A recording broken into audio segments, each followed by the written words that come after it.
Hindi ko po alam. Ganito na lang, ilagay na lang natin ito. Pag akala mo right against self-incrimination, sabihin mo na lang, right against self-incrimination. Maulit mo ba yan? Baka masangkot ako, right against self-incrimination. Kasi kaiba yung, hindi ko po alam sa I might incriminate myself. So if you're invoking the right, kung gusto mong karapatan mo sa ilalim ng saligang batas, pakisagot lang sa akin, right against self-incrimination. Oh, si Senator hindi bang tanda?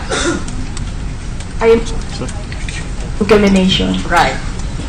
Kaya, ayaw mo na masangkot ka kung magsagot ka man. Hindi sa hindi mo alam. May alam ka, pero ayaw mo ipahiwatig sa amin. Maaaring, sa tingin mo, hindi ka nga masangkot. Pero, kami, hindi kami ang hukom mo. Ang hukom natin, in fact, our jury, under the American system, kaibang hukom. The hukom or the judge makes only rulings on law. The jury finds out the facts. So our jury is the entire Filipino public watching nationwide television telecast live.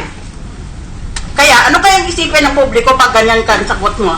I invoke my right against self-incrimination. Una, that you will incriminate yourself if you answer the question.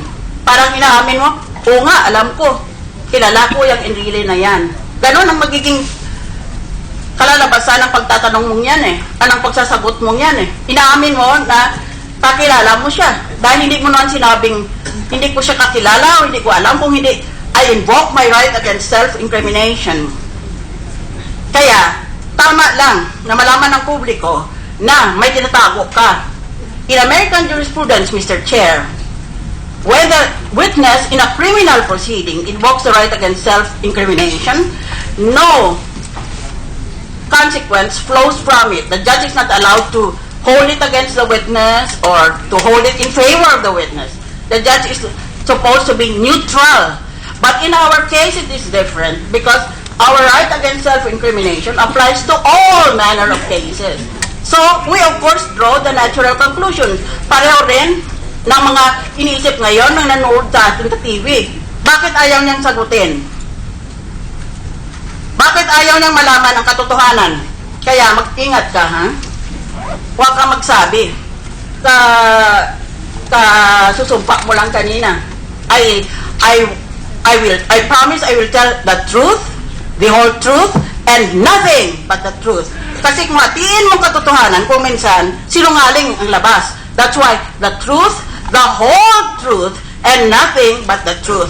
Ngayon, tinatawag, ang sabi ng mga testigo laban sa iyo, dating empleyado mo, tinatawag mo si Enrile, si Tanda. Sino pa bang matanda dito sa Senado kung di si Enrile? Sabi niya, 89 years old na siya. Pero natin sigurado, baka 99 siya.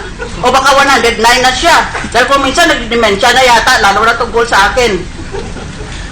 Ngayon, di natural lang na gano'n din ang sagot mo siguro. No?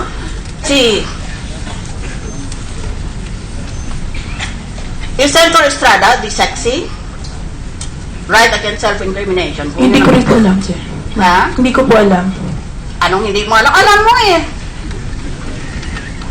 What you want to say is, I invoke my right against self-incrimination. Right against self-incrimination.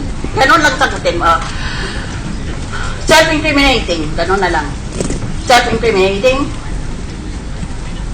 Sino ka? Ikaw? Sino ka? Kaya na nagtatawag ako sinong abogado. Ikaw ano ka?